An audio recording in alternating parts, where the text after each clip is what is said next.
to In the Rising podcast. My name is Bettina Brown, and this is the platform I've chosen to talk about living a life that's in alignment with your hopes, your dreams, your goals, and your vision for your future, what you were designed for, and walking away from that shame and blame game that has done nothing for you.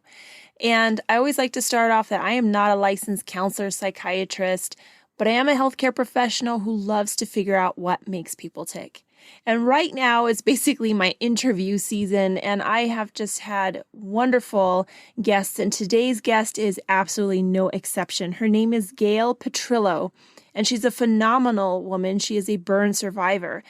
She was burned quite significantly when she was younger, experienced body shame, but really just blossomed into the woman she is today. You can hear the joy in her voice as she explains her transition. So listen in. First of all, thank you again, Gayle, for coming here and being on In the Rising podcast. It's really an honor to have you here today. Thank you for your time. Oh, it's a pleasure to be here. Thank you so much for the invitation. Yes. And so you actually had a great introduction to yourself with regards to being here on the podcast. But I want to go into that because not everyone gets to read that. You said that you have overcome many obstacles in your life, especially as being a burn survivor. So tell us a little bit what you're comfortable with. How did this whole burn start? Because that's a huge traumatic event. It is. And honestly, I never realized until very recently how traumatic it was. Mm-hmm. And so I'll go back a minute and just real briefly tell you. So I was a giggly, girly girl who loved everything frilly from my head to my toes and every place in between. And when I was about 2.5, my mom and I went to an adult tea party. And I was trying to climb up to the very high kitchen table, which was like a picnic table. Yeah. And I spotted cookies. And I reached for a cookie and pulled a fresh pot of coffee off the table and all over me. Mm-hmm. So I suffered 3rd-degree burns on 40% of my little body. I was in the hospital for months. My parents did not know whether I would live or die. And one evening, my mom said to my dad as they were leaving the hospital, we have to go home and make a baby because ours may not survive. Mm. So growing up with burns, so that was 1956, and they treated burn survivors, burns period, very differently than they do now. I was treated with radiation and with steroids. Mm. And they didn't do debridement then. They didn't do all kinds of stuff that they do now. And back then, there was no support for me or my parents. So we just continued moving forward in our family life like nothing had happened. So we never really talked about the accident. And it was an accident. We never talked about how or why I felt different growing up, why I had no self-confidence, really why I had body shame, because nobody can see my scars because they're here. Okay. So right here. So obviously you can see, but your listeners can't see, but they're on my stomach, basically, on my chest. And so I'm very lucky in that way, except for the fact that I always saw myself from the outside in, mm-hmm. and just assumed everybody saw what I saw. So anyway, that's how I got burned. And I only very recently, quote, came out of hiding. Mm-hmm. And it was really at the persistence and insistence of someone I barely knew. Oh, wow. So I have 35 years in healthcare leadership. A lot of that is in human resources. And when I created my own business after retiring about 4 years ago, I launched it with a fundraiser. I did 2 fundraisers, actually. 2018 and 2019, 2020 obviously didn't happen because of the pandemic. But both years, the beneficiary was Beads of Courage. It's a Tucson-founded international not-for-profit. And basically, they support children with serious illnesses. Anyway, Jean and I, the founder, were behind stage year 2, so I had known her about 18 months. And we were talking, she travels the world. And I always say to her when I see her, so where have you been? Expecting the Orient, Europe, whatever. And she said, actually, I've just spent the last 3 days in Phoenix and Maricopa working with burn survivors. Mm. And I went to say something to her, and the MC was calling me to come to the podium. Oh. So I went to the podium, and typically Gayle style, I had my script right in front of me. And I looked out. There were about 200 people in the audience, and I knew about 185 of them. Yeah. The only person in the audience that really knows me and my full story is my husband.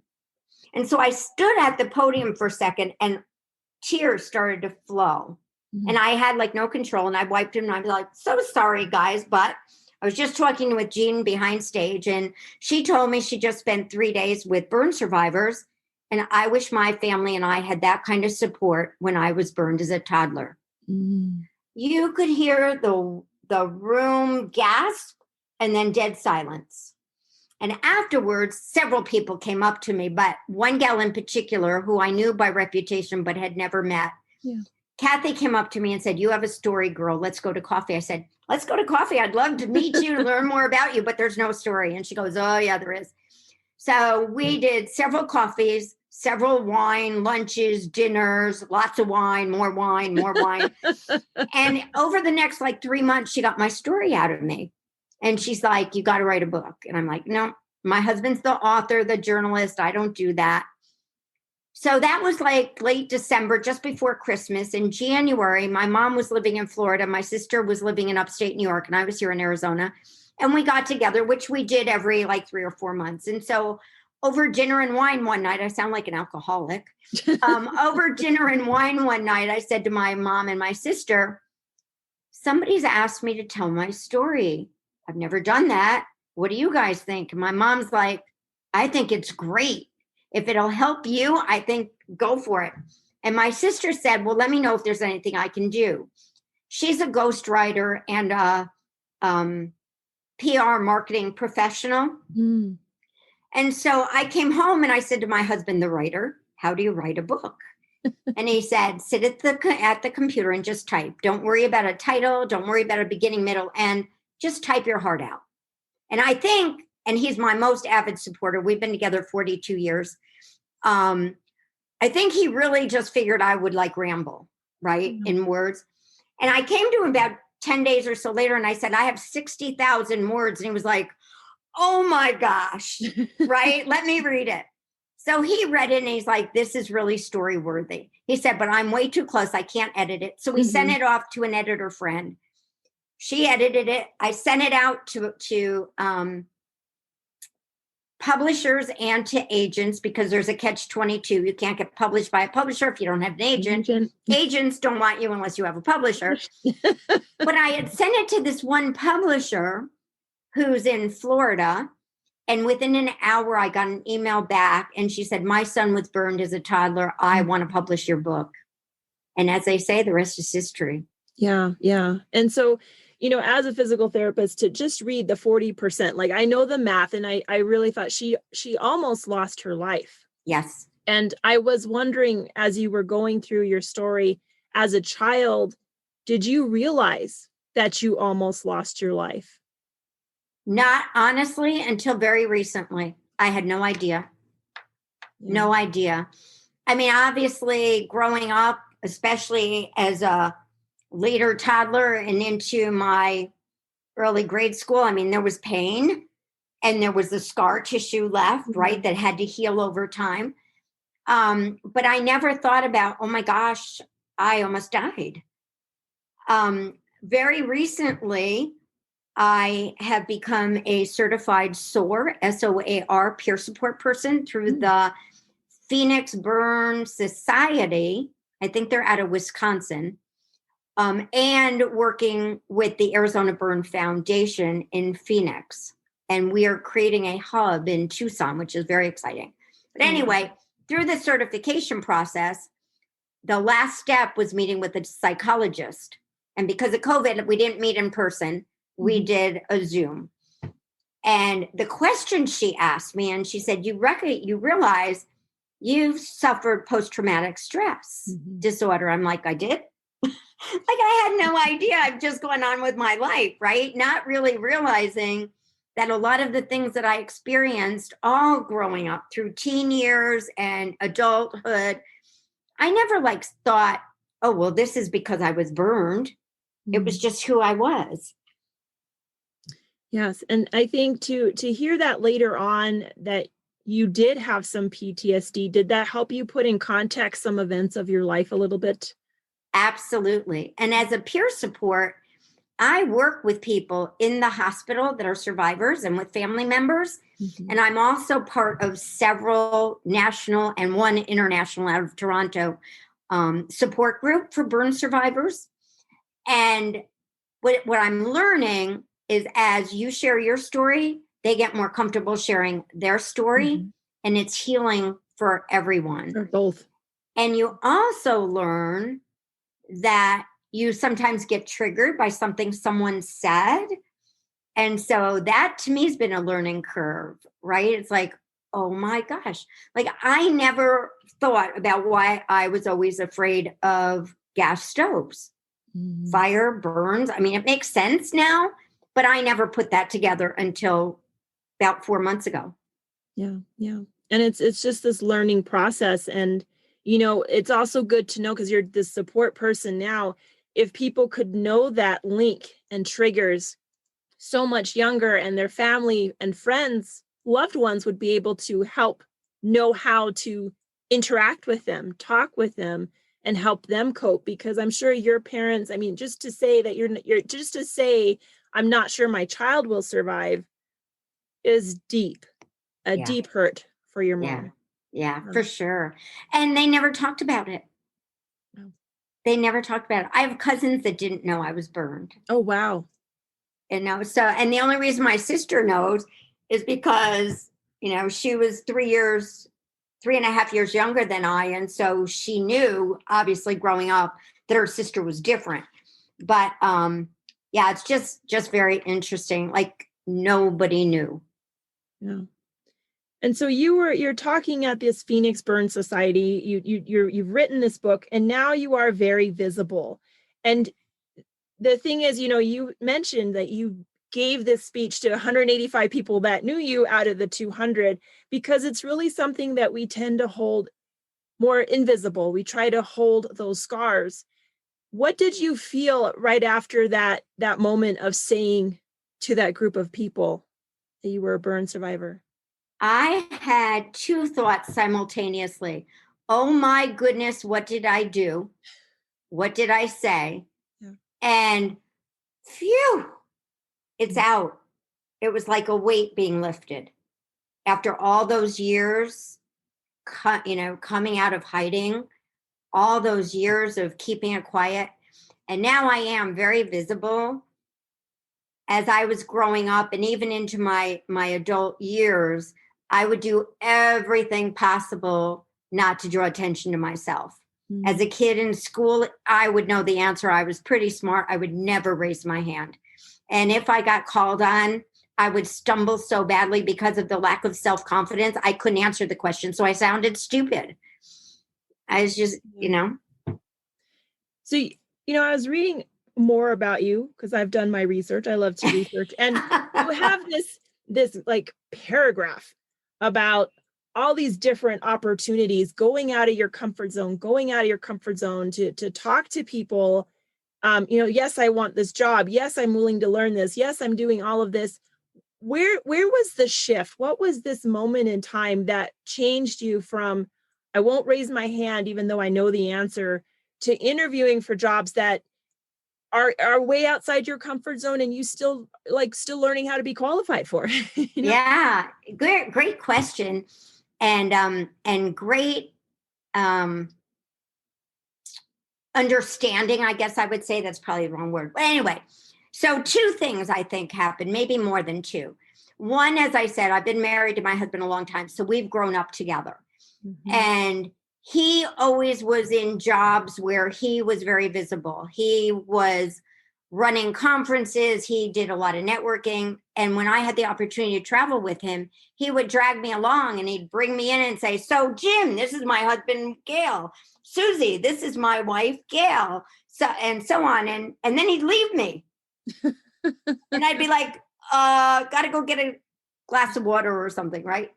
Yeah. So he was really an influencer for me and really took me out of my comfort zone, really for the first time as a young adult.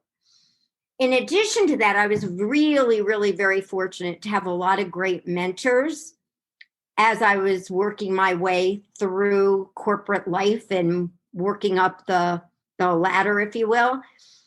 Very early on, I was recognized as a potential leader at the medical center that I was working at. I was a medical secretary. I had an associate's degree. And somehow they identified me with 24 other people or so to go attend Dale Carnegie courses. That changed my life. I mean, I started out where I wouldn't stand up and say boo in front of anybody. I wouldn't read a paragraph out loud, to getting up in front of, the 25 of us and the instructor and telling stories, because Dale Carnegie is all about telling stories to get your point across. So I owe a huge debt of thanks to the administration of that hospital, because without that, I don't know, where I'd be today. And then my husband encouraged me years later to pursue my bachelor's, because he recognized that I really wanted more than what I was doing. Mm-hmm. And then again, years later, encouraged me to get my master's degree. And honestly, without Al, I don't know what my life might have been like. He has pushed me beyond my comfort zone in a great way. Just my moral support, my most avid supporter, my best friend, and my husband. I mean, it's just, I've been very, very lucky, and I'm ever grateful. With I want to talk about Al, because this is an incredible. Shall I bring him in? You don't meet a lot of people that have a good source, no matter what, whether they're partner or not. But to have one person believe in you can make a life difference.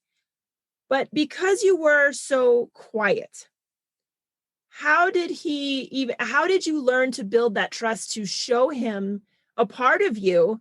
I don't mean like just physically, but just completely, that you were hiding because of this accident. What was it about him that allowed you to finally see, okay, I can trust someone with something that is so personal? Good question. So I'll go back in time and give you a little background. So my first marriage was an abusive relationship. I never knew abuse, didn't know what it looked like. Yeah. I was 20 years old, 21 years old, and all my friends were getting married and having babies, and that's what I wanted. Yeah. And so I married this guy who really seemed to love me. They're very charismatic, right? Mm. And we were married about 1.5 years. And when he went to work one day, I told him I was sick. I packed up my belongings and I went home. While I was living with my parents, I knew I needed a job. And in those days, you applied for jobs, looking in the want ads of the newspaper. And sometimes they were blind ads because associations didn't want you knocking on their door saying, I want this job. And so I applied. I got a call to get an interview. I went in. It was in downtown Albany in a beautiful brownstone building. And my mom drove me because downtown Albany at the time was under construction. They were doing flyover bridges for highways, et cetera, et cetera.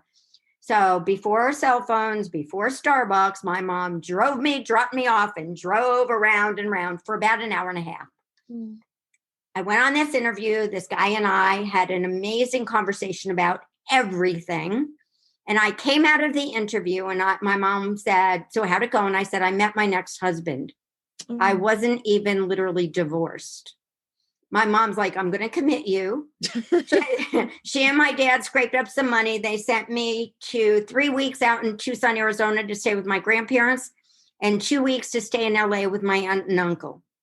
While I was there, this guy who I'd interviewed with called me and said, I have this dilemma. We got along really great, right? I said, yeah. He said, and I really want to date you, but we have a very strict non-fraternization policy here. And I think you're the best qualified for the job. So what do we do? And I said, I don't need a boyfriend. I need a job. He, he held the job for me until I came back. He put a temp in there and we worked and no more. And I'll say, and I'm not good with calendar time, but I'll say maybe 4 or 5 months in, he called me into his office one day on a Thursday and he shut the door, and he had never done that. And we're sitting there looking at each other. He said, "So what are you doing Saturday night?" I said, "I think we're going to dinner and a movie." He said, "Yep, we are." And within a few weeks, we knew where the relationship was going. And we went to the executive director and we said, "Bill, here's what's going on. We want you to know." And he was great. He said, "So I'll give you 3 months to find a great job. Don't just jump into something." And then before that happened, my husband he's now retired, but he was a volunteer fireman. And so he would get called day and night to go respond. And sometimes he wouldn't show up at work because he'd be at a fire call. And at some point during the course of the day, I would hear from him and he'd be like, "I'm not coming in."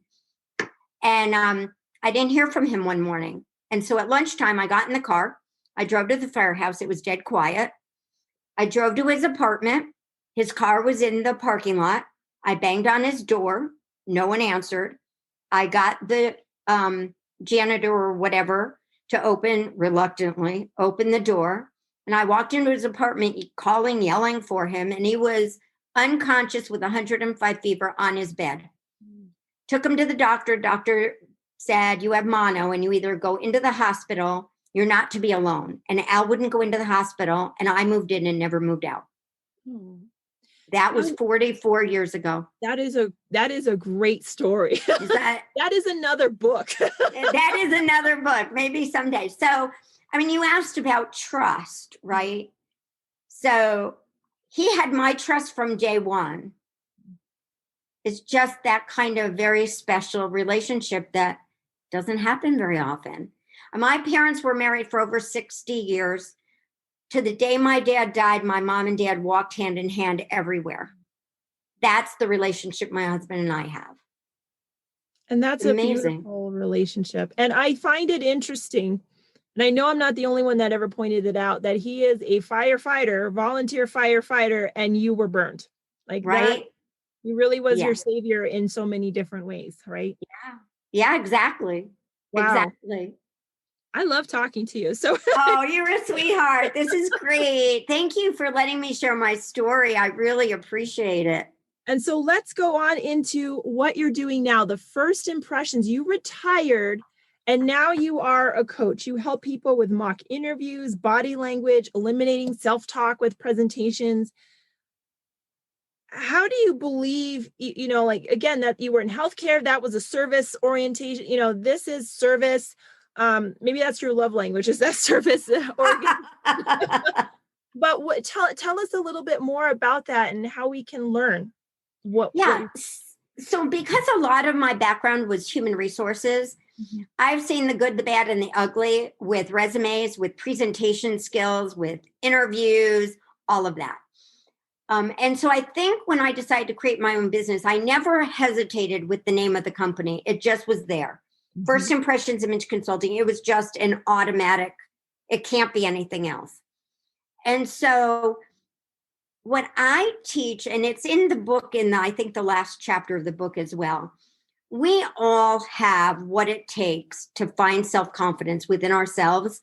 We just don't know it because we always listen to that little voice in our heads that say, "You're not good enough. You're not smart enough. You're not strong enough. You can't do that. Who's going to listen to you?" Right? Whatever it is, there's that voice. And so what I help my clients do is find their self-confidence by learning what their superpowers are. And the way I think we know superpowers is when someone compliments you. "Wow, that top is so pretty. It compliments your beautiful blue eyes. Your smile is broad. It lightens up the room. You look great. Did you lose 10 pounds? Whatever it is, right? And there's a multitude of compliments. And most of us, so if I said to you, "What a pretty dress," so many of us say, "Oh, this old thing, I've had it for 8 years." Right? Wrong. Thank you. That's all you need to say. Because they meant it from their heart. They didn't have to compliment you on something, right? So they meant it. And so write down that beautiful blue dress you had on was complimenting to you. Because when you put that blue dress on the next time, you're going to remember, Susie told me how beautiful I looked, and you're going to feel better. Regardless of how you woke up in the morning, when you put that dress on, you're going to remember. And it doesn't matter if it's the way your bangs lay during the day, or if it's a top or a piece of jewelry. I mean, it doesn't matter, right? And so I tell my clients to jot down their compliments when they get compliments, and then to go back and remember those. Because it's so much easier to remember when somebody knocks us down. There are too many bullies in the world. I was bullied as a kid. Most kids are, because kids can be very cruel. And so it's really easy to remember the bad. So write down the good and then go back and remember it. Yes. And then wear that color lipstick, wear that color dress, wear those glasses, whatever it is. And share your smile, because smiles are contagious and we need so much more of that.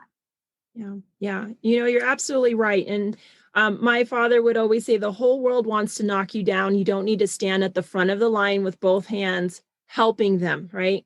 To really change that perception, and that sometimes you are your only advocate, and really appreciate that. I love that you said a smile is the best asset, because I was going to tell you that you have a great smile. Aren't you sweet? You do. And so thank you. But it goes all the way up to your eye. Like it's in your soul. And so that is, and I can tell you love what you do. I do love what I do, because I see the changes in people. So I have a client right now who's a young gal. She's probably 26 or 27. She's amazing. She has some immunosuppressing disease or whatever. And so she has a lot of self-confidence issues. And she started her own business, and she's like, how do I get my name out there? How do I tell people? I said, you have to go to networking. Oh, I can't do that. I can't be seen in public. I'll just pick up the phone. I said, you could cold call to your heart's desire, but you're not going to build your business that way. So I start taking her. We would talk about what networking is about, because it's more than, oh, here's my business card. I collected 35. What a success, right? Yeah. And so I've taken her with me side by side, like my husband did with me, on several networking events. She has already grown. She just actually wrote a 5-star review on my Google page for me today. Oh. And so that just, like, she's blossomed. I'm so proud of her. And I have another client who's actually out of the country, and I was referred to her by a mutual friend here. And her thing was, she's a very smart woman, very, very smart. She gets into an interview, like she'll pass the resume part, she'll pass the phone interview, and then it's a personal interview, whether it's on Zoom or in person. And they ask her questions she knows the answers to, and she just cannot get it out of her mouth. Mm-hmm. She just flubs it. She's thinking too far ahead, or she's not listening to and so we're doing mock interviews. And I can already see, because I work with her on Zoom, I can already see, as we talk about what's the answer to this question, she gets confidence. Yeah. She's going to nail her next interview. I know that. That's wonderful. So it's so rewarding to me. And I know I have been put here to do good. And whether it's working with burn survivors and families, or helping my clients with their own self-confidence issues, doesn't matter. That's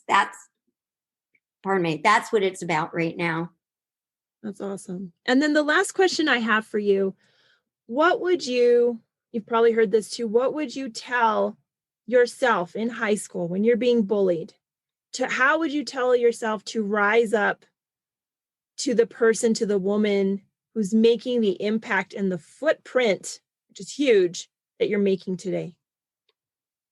That's a great question. And honestly, I don't think anybody's asked me that. It's a great question. So what I would tell my younger self now would be, how should I put this? Bullies bully because it's a power thing.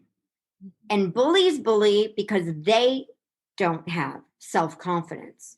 So who are they to tell you who to be, what to say, and what to think? Yeah. No, I think that's a great statement. And especially about the power, because sometimes we think they have the power. We think the word bully, they have the power, when the reality is they themselves don't believe they have this power, and they're trying to pull it from you. And you're letting them have the power. Yeah. Don't give that power away. Keep that power in yourself. I just want to make another comment because you were so kind and complimented me on my smile. So I didn't always have this smile, and I never smiled until I was about 50, 51. So that's a long time ago. I felt like the last hold back for myself was my smile. And so I went and got braces at like 48 and a half years old. And I had them taken off at 50. I had a huge braces off party, friends and family. And my orthodontist, who works with kids and adults, had never cried until he met me. So I owe this to him, and he knows it. I'm so appreciative. He did a great job. I mean, you did a great job. Thank you. Yeah, I had really wicked buck teeth, big spaces. I needed braces as a kid, but my parents didn't have the money to do that. So, and I don't know that I would have had the self-confidence to even go and do that anyway. Mm-hmm. So, yep. Well, now you did. That's phenomenal. Well, thank you so very much for your time. Like, this has been such an enjoyable interview, and I think you're doing great things. I'm going to put all this information out there, and you know what? You are helping other women rise up to their occasion and their footprints. So again, thank you so much.